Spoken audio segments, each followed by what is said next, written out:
Suzanne Murphy, Talk in the Park, Confusions by Alan Ayckbourn.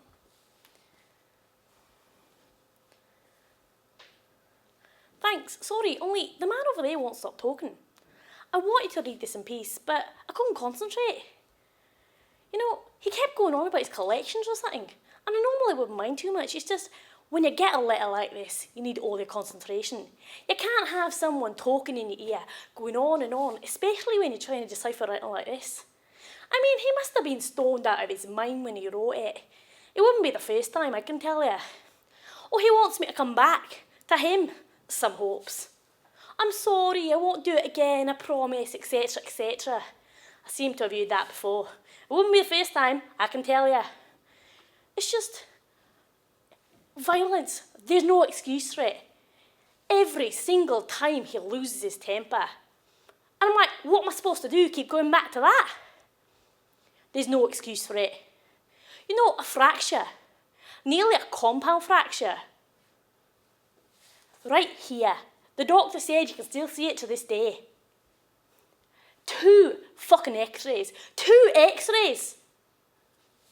There's no fucking excuse. And when I got home, I said to him, you know you're a bastard. You know that? You know exactly what you did to my head. And he said, oh, I'm sorry, I won't do it again, I promise. I said, you're a bastard. You know exactly what you did. You're a fucking bad-tempered, uncontrollable bastard. And he said, you call me a bastard one more time and I'm going to smash your fucking face in. I Ate the Divorce Papers by Gabriel Davis from Goodbye Charles. I ate them.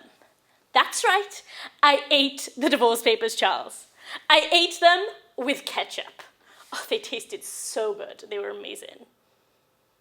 You know, you probably want me to get serious about this divorce. But you see, the thing is, you always called our marriage a joke. So let's use logic here, shall we? If A, we never had a serious marriage, then B, we can't have a serious divorce, now can we? No we can't. The whole thing is a farce, Charles. A farce that tastes good with ketchup. I mean, wasn't it just the other day that your father asked you the reason that you walked down the aisle with me? And you said, for the exercise. Ha ha, you're a really funny guy, Charles. You're really funny. I'm laughing. I'm not crying. I'm laughing because you're about to give up on a woman that's infinitely lovable. For instance, Paul. Paul's loved me since the 8th grade. He might be a little bit creepy, but he really loves me. He's made over 234 passes at me. He's proposed to me 47 times, and he's written me over 200 original love sonnets. He sees something in me, Charles, and he writes it down in metered verse. You know, that's not something you just see every day. Someone who loves everything about who you are as a person. He might be a little bit creepy, but I value his feelings for me. I'd never ask him to just sign his name on a piece of paper, telling him to give away all his feelings he's ever had for me. But that's what you're asking me to do for you. You're asking me to give up my right to that sweet voice and those baby brown eyes, and I can't. I won't lose you. I'll woo you. I've written you a sonnet. Shall I compare thee to a summer's day? Thou art more lovely and more temperate. Rough winds do shake the darling buds of May, and rough winds do shake the... I'm not crying.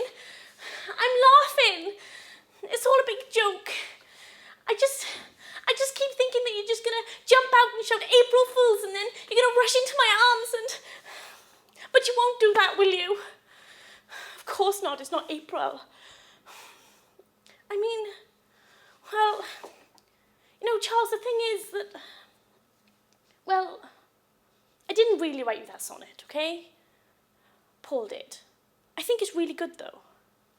But, well, you see, the thing is, I ate the divorce papers because, well, because I couldn't stomach the thought of losing you, okay?